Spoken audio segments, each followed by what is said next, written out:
قیامت تک کوئی فتنہ اتنا بڑا نہیں یا کوئی کریشن اتنی بڑی نہیں. ایک حدیث میں کریشن کا ذکر ہے کہ کوئی کریشن اتنی بڑی نہیں جتنی دجال کی کریشن ہے, اور کریشن سے مراد فتنہ ہی ہے.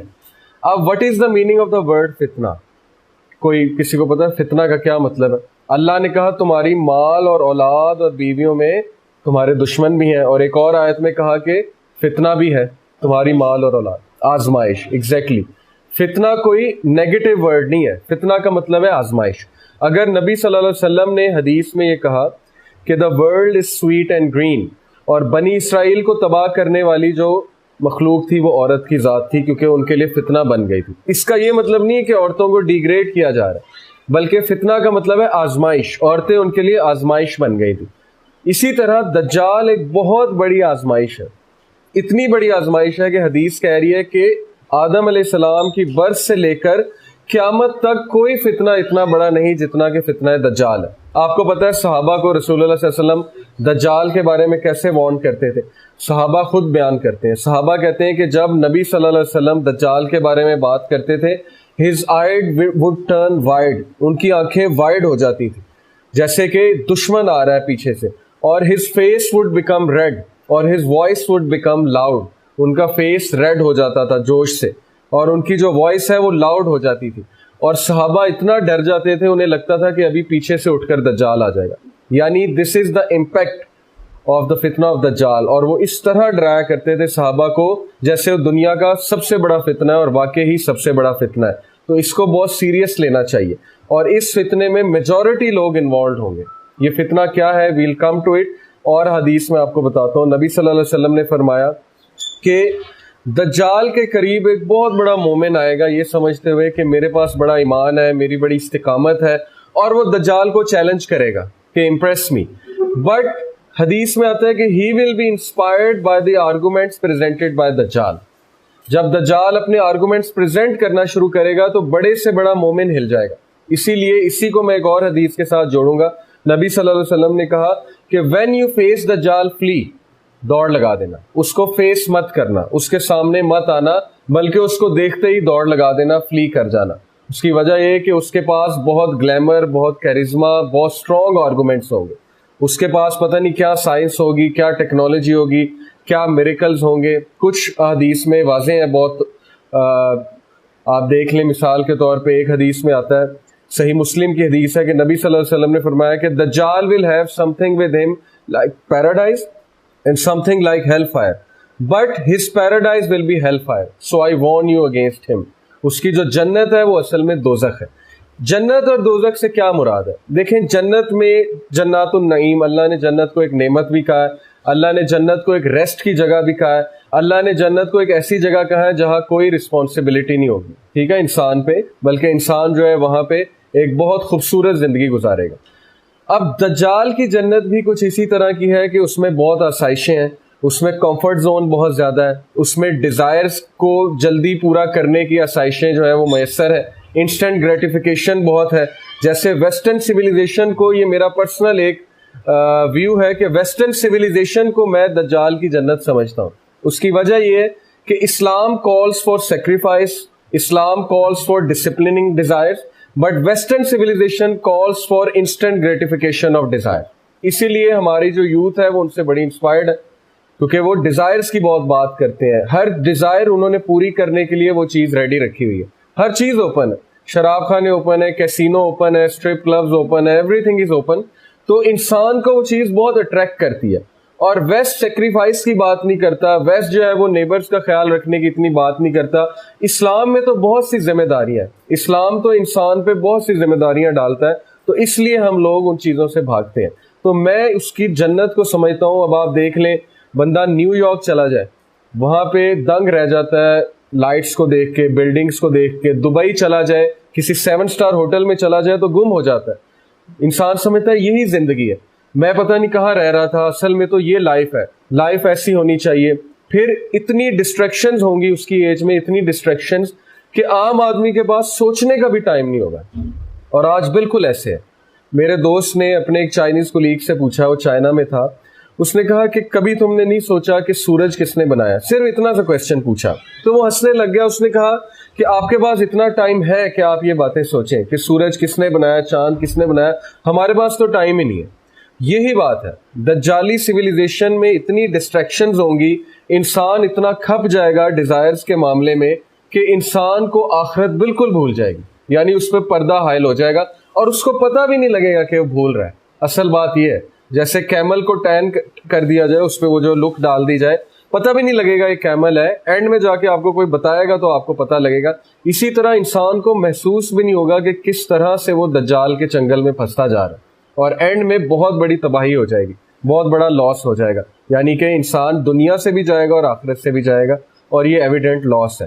تو اس کی جو جنت ہے اس کی بہت سے ویوز ہیں, لیکن میں یہ سمجھتا ہوں کہ اس وقت آپ ویسٹ کی طرف دیکھیں تو واقعی وہ اس کی جنت محسوس ہوتی ہے, کیونکہ وہاں گلیمر بھی ہے, وہاں مٹیریلزم بھی بہت زیادہ ہے, وہاں پہ یولو جو لائف سٹائل ایک ہے, you only live once, YOLO, اور یہ ہمیں بہت پسند ہے. ہماری ایڈورٹیزمنٹس بھی یہی لائف سٹائل دکھاتی ہیں. کوکا کولا کہتی ہے کھا لے پی لے جی لے, اور اسپرائٹ کہتا ہے من کی مان, اور ڈیو کہتا ہے کہ ڈیو نہ کیا تو پھر کیا جیا. یعنی ہر چیز میں وہ ایڈونچر ڈال رہے ہیں, ہر چیز میں وہ دنیا داری ڈال رہے ہیں, ہر چیز میں وہ ڈیزائرز کو ڈال رہے ہیں. تو یہ اس کی جنت ہے بیسیکلی. بٹ پروفٹ صلی اللہ علیہ وسلم نے کہا کہ his heaven will be, his paradise will be actually hell fire. ایک مومن جو ہے اس کو وہ کہے گا کہ دوزخ میں جاؤ, اور وہ دوزخ میں چھلانگ لگا دے گا, لیکن اصل میں وہ جنت میں چلا جائے گا. نقصان تو اپنا وہ کروا لے گا, لیکن یہ عارضی نقصان ہے. وہ مومن جو نقصان کروائے گا اصل میں وہ جنت میں چلا جائے گا. اسی طرح ایک شخص کو دجال چیر دے گا بیچ میں سے, اور اس کے بعد زندہ بھی کر دے گا. آپ کو پتا ہے کہ اس وقت لیٹلی میں نے ایک آرٹیکل پڑھا کہ انہوں نے 200 سال پرانے ایک شخص کا ڈی این اے لیا اس کے آف اسپرنگ سے, اور using that D N A they recreated his brain, his consciousness, اس کی کانشیسنیس وہ واپس لے آئے کمپیوٹر پروگرام پہ, اور اس بندے سے وہ بات بھی کر رہے ہیں, وہ بندہ جواب بھی دے رہا ہے ایز اے کمپیوٹر پروگرام, کیونکہ اس کی وہی کانشیسنیس ہے, کیونکہ ڈی این اے وہی ہے جو اس کے آف اسپرنگ میں تھا, وہی اس کا ڈی این اے تھا. تو سائنس تو پتہ نہیں کہاں جا رہی ہے, اور یہ ہمارے لیے ایک بہت بڑا امتحان ہے. دجالیت ہے یہ, کیونکہ نبی صلی اللہ علیہ وسلم نے دیکھے کیا کہا, انہوں نے کہا کہ دجال سب سے پہلے آ کے کہے گا وہ عیسیٰ ہے, مسیحا ہے, اس کے بعد وہ کلیم کرے گا آئی ایم گاڈ. اب گاڈ کے کیا ایٹریبیوٹس ہیں؟ اللہ زندگی دیتا ہے, موت دیتا ہے. دجال کے پاس یہ ایٹریبیوٹ ہوگا, وہ زندگی بھی دے دے گا, وہ موت بھی دے دے گا. یہ کلیئرلی مینشنڈ ہے حدیث میں.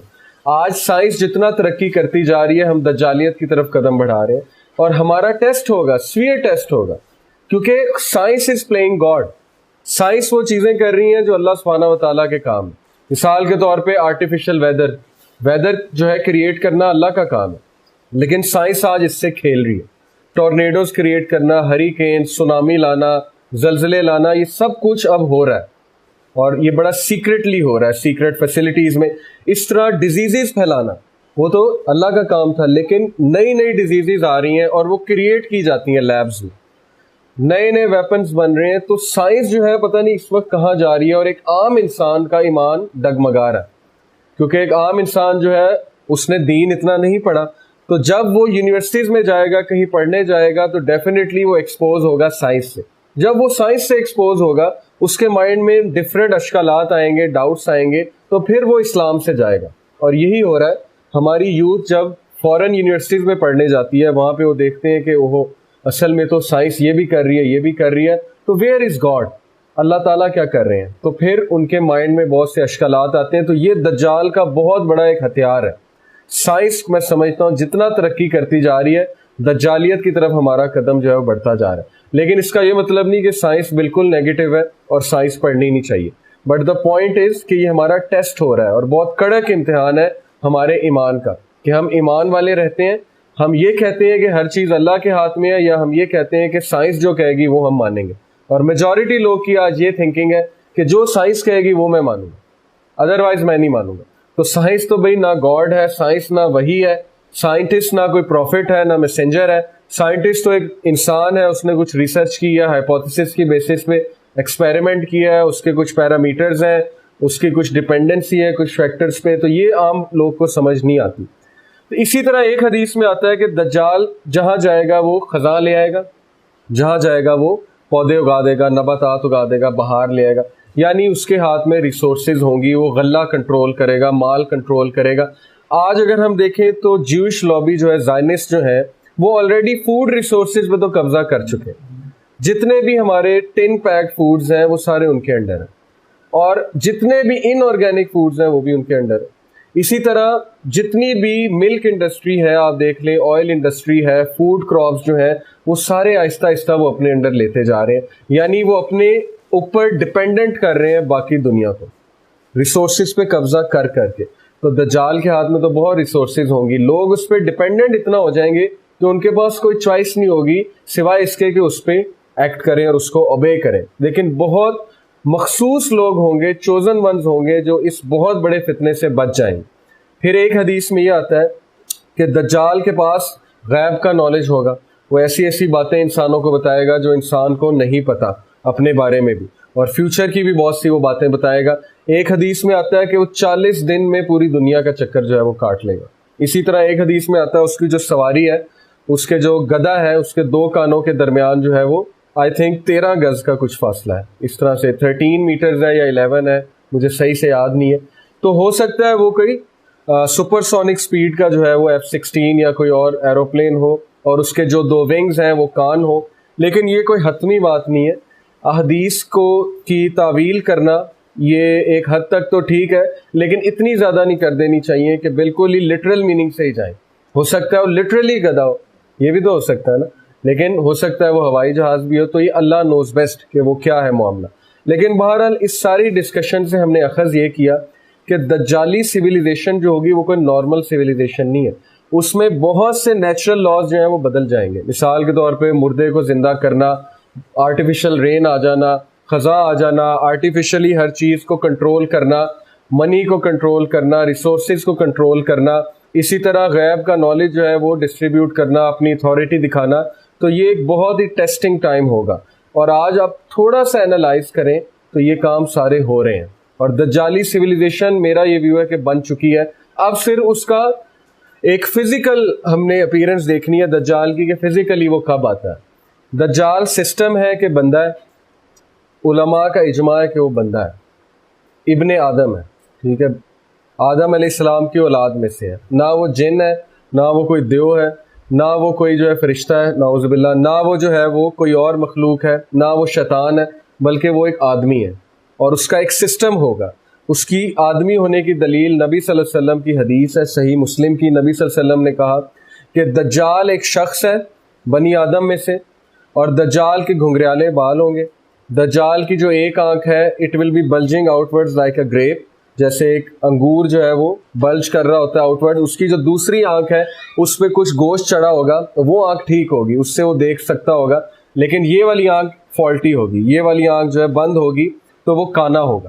نبی صلی اللہ علیہ وسلم نے کہا کہ میں تمہیں دجال کے بارے میں وہ بات بتاتا ہوں جو کسی نبی نے اپنی امت کو نہیں بتائی, اور وہ یہ ہے کہ دجال کانا ہے اور تمہارا رب کانا نہیں ہے. تو اس حدیث کو ڈاکٹر اسحاق رحمہ اللہ نے ایک طرح سے سمجھا ہے, جو کہ ضروری نہیں, کوئی حتمی بات نہیں ہے, لیکن ہو سکتا ہے ایسا ہو. وہ میں آپ سے ویسے ہی فار نالج سے ایک شیئر کر لیتا ہوں. انہوں نے کہا کہ اللہ نے انسان کو 2 آنکھیں دی ہیں, ایک روحانی اور ایک مادی آنکھ. ایک سے مٹیریلزم دیکھے گا, ایک سے اسپرچویلٹی دیکھے گا. جب بھی کوئی ایک آنکھ بند ہو جائے گی تو ایکسٹریم ہو جائے گی. جب مٹیریل آئی بند ہے, صرف اسپرچول آئی اوپن ہے, تو وہ رہبانیت ہے, اور رہبانیت اسلام میں منع ہے. اور جب مٹیریل آئی کھلی ہے, اسپرچول آئی بند ہے, تو پھر وہ ایکسٹریمزم ہے, اور وہ پھر انسان کو دنیا دار بنا دیتا ہے. اور اس کے بارے میں قرآن نے بہت اسٹرکٹ وارننگ دی ہے, الہاکم التکاثر حتی زرتم المقابر, کہ مال جمع کرنے میں انہوں نے اپنے آپ کو اتنا ضائع کر دیا حتیٰ کہ یہ کمپٹیشن میں لگ لگ کے قبر تک پہنچ گئے, اور پھر ان کے پلے کچھ بھی نہیں. تو وہ پھر اس کو بہت کنڈیم کیا گیا ہے, ایکسٹریم آف مٹیریلزم کو. تو ویسٹرن سویلائزیشن جو ہے وہ قائم ہی مٹیریلزم پہ ہوئی. روحانیت ان کا پلر ہے ہی نہیں. کوئی بھی چیز روحانیت کے مطابق ڈیسائیڈ وہاں نہیں ہوتی. وہاں کبھی یہ اسپیکٹ نہیں ڈسکس ہوگا پارلیمنٹ میں کہ مثال کے طور پہ اس کنٹری پہ اٹیک کرنا ہے تو ہیومینٹی پہ کیا افیکٹ ہوگا, کیونکہ یہ روحانیت کی ڈسکشن ہے, یہ سوشل ایشوز ہیں, اس کا ان سے کوئی تعلق نہیں ہے. لیکن اسلامک سویلائزیشن میں توحید اور روحانیت سب سے پہلے آتی ہے. تو ثابت یہ ہوا کہ دجال کی جو سویلائزیشن ہوگی وہ ایکسٹریملی مٹیریلسٹک ہوگی, اور اس میں لوگ مٹیریلزم کو ورشپ کرنے لگیں گے. اور شاید یہی اس حدیث کا مطلب ہے کہ دجال کو لوگ ورشپ کریں گے لٹرلی بیکاز آف مٹیریلزم, کیونکہ وہ دینار کے بندے ہیں اور وہ مال کے بندے ہیں وہ لوگ۔ پھر یہ بھی ثابت ہوا کہ دجال کی جو ایج ہوگی اس میں لوگ ڈسٹریکٹڈ ہوں گے بہت زیادہ اور ڈپینڈنٹ ہوں گے ان چیزوں پہ جو دجال کے ہاتھ میں ہوگی۔ پھر ایک اور حدیث میں آتا ہے، نبی صلی اللہ علیہ وسلم نے دجال کے ایٹریبیوٹس کے حوالے سے بتایا، وہ ہے تمیم الداری کی حدیث، کہ میں نے آپ کو اس کی فزیکل اپیرنس بتا دیا ہے، وہ انسان ہوگا، مین ہوگا، بنی آدم میں سے ہوگا۔ تو حدیث یہ کہ تمیم الداری ایک صحابی تھے، وہ کرسچن تھے، وہ ایک جزیرے میں گم گئے بحری سفر کی وجہ سے۔ وہ جزیرہ کہاں ہے واللہ عالم، ہو سکتا ہے کہ وہ اسرائیل کے قریب کوئی جزیرہ ہو، اسرائیل کے قریب کوئی جزیرہ ہو۔ تو وہاں پہ وہ جب گمے تو ایک جانور تھا جو سارے کے سارا اوپر سے لے کے نیچے تک بالوں سے لدا ہوا تھا، دسا، اور اس جانور نے اسے کہا کہ آپ کو میرے آقا بلا رہے ہیں فلانی جگہ۔ وہ جب وہاں پہ گئے تو وہاں پہ انہوں نے ایک دیو قامت شخص دیکھا جو زنجیروں میں جو ہے بندھا ہوا تھا، اور اس شخص نے ان سے 3 سوال پوچھے۔ Trees of Beisan, garden of Beisan کا پوچھا کہ وہ ابھی تک بیئر کر رہا ہے ٹریز کو، فروٹس کو، کہ نہیں؟ انہوں نے کہا کر رہا ہے۔ انہوں نے کہا جب وہ ڈرائی ہوگا تو پھر میرا انتظار کرنا۔ پھر پوچھا سی آف گیلیلی ڈرائی کر گیا؟ انہوں نے کہا نہیں۔ انہوں نے کہا جب وہ ڈرائی کرے گا تو میں ظاہر ہوں گا۔ تیسرا غالباً یہ تھا کہ کیا کوئی شخص آیا ہے جو کہتا ہے کہ میں نبی ہوں عربز میں سے؟ تو انہوں نے کہا بالکل آیا۔ انہوں نے کہا کہ عربز کی ہلاکت نہیں ہوگی، عربز کی بہتری ہے اگر اس شخص کو مان لیں سچا نبی۔ تو تمیم الداری نے یہ تینوں سوال آ کے رسول اللہ کو بتائے، تو رسول اللہ صلی اللہ علیہ وسلم نے کنفرمیشن کی کہ انہوں نے دجال سے ملاقات کی تھی، اور پھر انہوں نے کہا کہ ہے وہ جھوٹا لیکن ہی اسپوک دا ٹروتھ، ادھر کہ اگر تم لوگ میری فالوئنگ کرو گے تو بہتری ہوگی۔ تو یہ بھی حدیث سے واضح ہوتا ہے کہ وہ شخص تھا، شخص ہے، اور وہ ایک جگہ قید ہے، اور یہ اللہ کی حکمت ہے کہ اللہ نے اسے وہاں نظروں سے اوجھل رکھا ہوا ہے، اور وہ ایک دم ظاہر ہوگا، اور جب وہ ظاہر ہوگا تو پھر اس کا فتنہ برپا ہوگا دنیا پہ، اور میجورٹی لوگ 90% لوگ تقریباً اس کو فالو کریں گے۔ اب اس کی فتنے سے محفوظ ہونے کے حوالے سے بہت سی چیزیں ہیں۔ فار ایگزامپل نماز میں، ہر نماز میں درود شریف کے بعد ایک دعا سکھائی گئی ہے صحیح بخاری میں، اور آلموسٹ وہ دعا فرض ہے ہم پہ پڑھنا۔ ویسے نبی صلی اللہ علیہ وسلم نے فرض نہیں قرار دی، لیکن علماء کا اجماع ہے کہ جس امپیکٹ سے نبی صلی اللہ علیہ وسلم نے ایڈوائز کیا ہے اس دعا کا پڑھنے کا، وہ آلموسٹ فرض ہے۔ وہ ہے اللہم انی اعوذ بک من عذاب جہنم ومن عذاب القبر ومن فتنۃ المحیا والممات من شر فتنۃ المسیح الدجال۔ اس میں ہم نے 4 چیزوں سے پناہ مانگی ہے۔ ہم نے جہنم سے پناہ مانگی ہے، عذاب قبر سے پناہ مانگی ہے، ہم نے جو ہے وہ فتنۃ المحیا والممات یعنی زندگی اور موت کے فتنے سے۔ زندگی کا فتنہ یہ ہے کہ مال و دولت اور اولاد، یہ ساری چیزیں جو ٹرائل میں۔ موت کا فتنہ یہ ہے کہ شیطان انسان کے پاس موت کے وقت آتا ہے، ایک آخری ٹرائی کرتا ہے اور کہتا ہے مجھے سجدہ کر لو یا مجھے شرک کر لو۔ یہ موت کا ٹرائل ہے، اور ہر انسان کے پاس وہ آتا ہے آخری ٹرائی کرنے کہ کہیں یہ شرک کر لے تاکہ ایٹ لیسٹ میرا مشن پورا ہو جائے۔ یہ موت کا ٹرائل ہے، اور موت کے اور بھی بہت سے ٹرائلز ہیں، بیماری ہو سکتی ہے، بڑھاپا ہو سکتا ہے، بہت سی چیزیں۔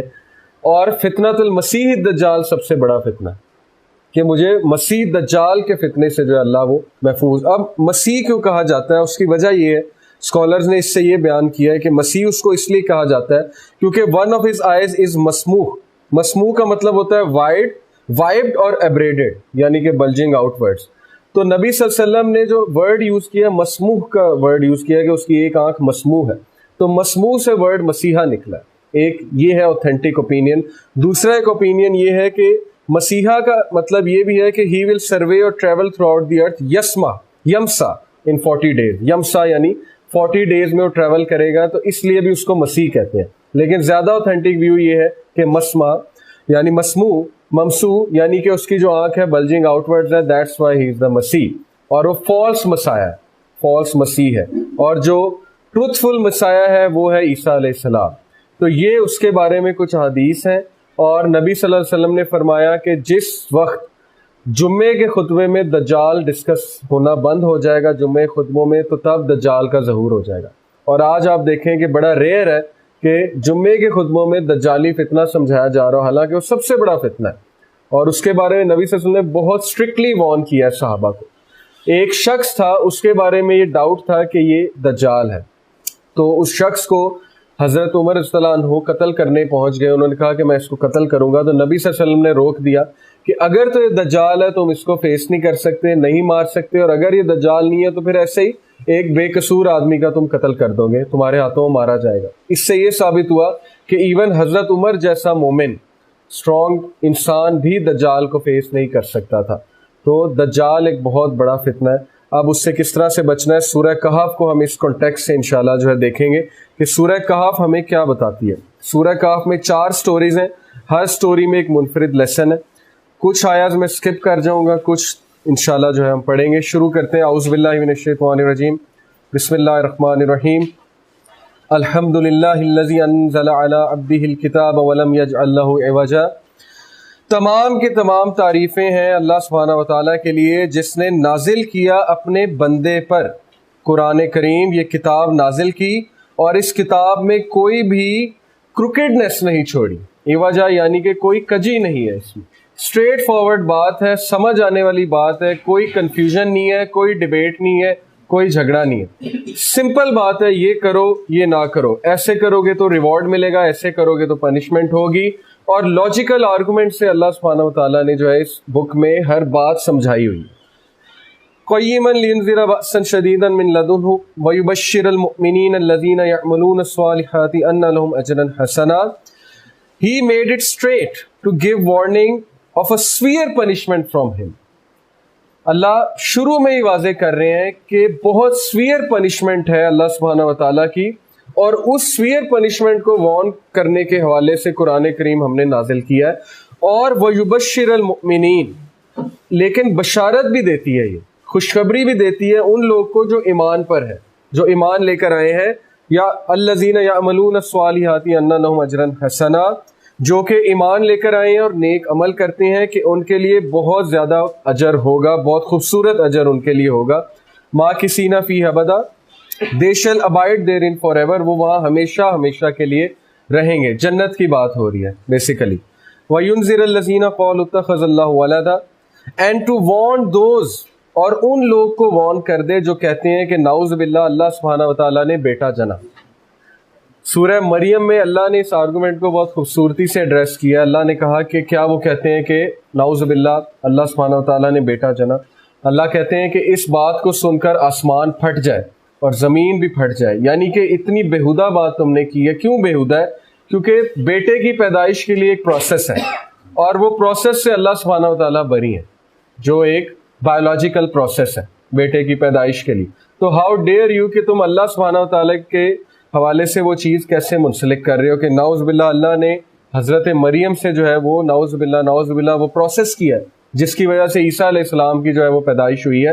پھر اللہ نے اس کو اس طرح بھی ایڈریس کیا ہے کہ عیسیٰ اور اس کی ماں تو کھانا کھاتے تھے، تو کیا اللہ سبحانہ و تعالیٰ کھانا کھاتے ہیں؟ تو وہ انسان، وہ شخص جو کھانا کھاتا ہو، کیا وہ گاڈ ہو سکتا ہے؟ جبکہ اللہ الصمد، اللہ تو انڈیپینڈنٹ ہے، اللہ تو رازق ہے، کھانا کھلانے والے ہیں۔ ہاؤ از اٹ پاسبل کہ گاڈ خود کھانا کھاتا ہو؟ عیسیٰ تو کھانا کھاتے تھے، مریم علیہ السلام جو ہے تو کھانا کھاتی تھی۔ تو اللہ نے کہا ہے کہ ان کو اسٹرکٹلی وارن کر دے۔ کیوں؟ مَا لَهُم بِهِ مِنْ عِلْمٍ وَلَا لِآبَائِهِمْ كَبُرَتْ كَلِمَةً تَخْرُجُ مِنْ أَفْوَاهِهِمْ إِنْ يَقُولُونَ إِلَّا كَذِبًا، ان کے پاس کوئی علم نہیں ہے، نہ ان کے آباء و اجداد کے پاس کوئی علم تھا۔ یہ بہت بڑا کلمہ وہ اپنے منہ سے نکال رہے ہیں، they utter nothing but a lie، ان کو پتہ ہی نہیں کہ اس کے ریپرکشن کیا ہے، اور کتنے نیگیٹو ریپرکشن ہے اس چیز کے کہ اللہ کا بیٹا ہے نعوذ باللہ۔ اس چیز سے پوری کرسچینٹی نے جنم لیا، اور یہی دجالی فتنہ ہے کہ دجال ان کو مسیحا بن کے دھوکہ دے گا، عیسیٰ بن کے دھوکہ دے گا، عیسیٰ علیہ السلام بن کے، اور بہت سے کرسچنز کو جو ہے مزید وہ گمراہ کرے گا۔ تو اللہ کہتے ہیں بہت بڑی بات ہے۔ بائی دا وے سورہ کہف جو ہے اس کی شان نزول یہ بھی ہے کہ مشرکین نے نبی صلی اللہ علیہ وسلم سے، یہودیوں سے مشورہ کر کے کہ بتاؤ ہم اس کا ٹیسٹ کیسے لیں، یہ جو اپنے آپ کو نبی کہہ رہا ہے اس کا ہم ٹیسٹ کیسے لیں؟ تو یہودیوں نے کہا کہ ان سے آپ 3-4 سوال پوچھیں، ایک ان سے ذوالقرنین کا پوچھیں، ایک آپ کو، کیوں یہودیوں کے بادشاہ تھے، اور ایک آپ ان سے روح کے متعلق پوچھیں کہ روح کیا ہے، اور پھر آپ ان سے جو ہے وہ اصحاب کہف کے بارے میں پوچھیں، تو اور خضر کے بارے میں پوچھیں۔ تو یہ انہوں نے مشورہ دیا، تو اس بیسس پہ وہ آئے نبی صلی اللہ علیہ وسلم کے پاس اور کچھ سوالات رکھے۔ تو نبی صلی اللہ علیہ وسلم کیونکہ وحی کے بغیر کچھ آنسر نہیں کرتے تھے، انہوں نے کہا میں آپ کو اس کا جواب دوں گا کل، لیکن انشاءاللہ کہنا بھول گئے۔ تو نبی جو ہے وہ بہت بڑی ایک ہستی ہوتا ہے اور اللہ کے بہت قریب ہوتا ہے، ایگزامپل ہوتا ہے. نبی کی چھوٹی چھوٹی غلطی بھی بہت بڑی بن جاتی ہے. تو اللہ نے تھوڑا سا نبی صلی اللہ علیہ وسلم کو ایک وہ بات باور کرانے کے لیے کہ آپ ایک ایگزامپل ہیں اور آپ نبی ہیں، کچھ دیر کے لیے وحی کا سلسلہ جو ہے وہ روک دیا تھا، جس کی وجہ سے نبی صلی اللہ علیہ وسلم بہت زیادہ ڈسٹریس میں اور بہت زیادہ سٹریس میں رہے تھے، اور وہ یہ سوچتے تھے شاید مجھ سے کوئی غلطی ہو گئی ہے. اور مشرکین کو موقع مل گیا ہنسنے کا. انہوں نے کہا کہ دیکھو ہم نے سوال پوچھا تو چپ ہو گیا اور اس کو سوالوں کا جواب نہیں آ رہا ہے. تو یہ بہت ٹیسٹنگ ٹائم تھا ہمارے نبی پہ. لیکن پھر اللہ نے جب وحی نازل کی اور سارے سوالوں کا جواب دیا تو ان کے منہ بند ہو گئے، کیونکہ انہیں یہ پتا تھا کہ نبی صلی اللہ علیہ وسلم has no source to tell about Musa علیہ السلام اینڈ خضر علیہ السلام and he has no source to talk about Zulqarnain. تو اللہ ہی انہیں بتا سکتے ہیں. تو یہ ایک بہت بڑی کامیابی تھی مسلمانوں کی. اس کے بعد اللہ کہتے ہیں فَلَا اللہ کا باقی نفسک علی آثارہم ان لم یؤمنوا بہذا الحدیث اسفا. پرہیپس شاید نبی صلی اللہ علیہ وسلم آپ اپنے آپ کو ہلاک کر لیں گے اس غم میں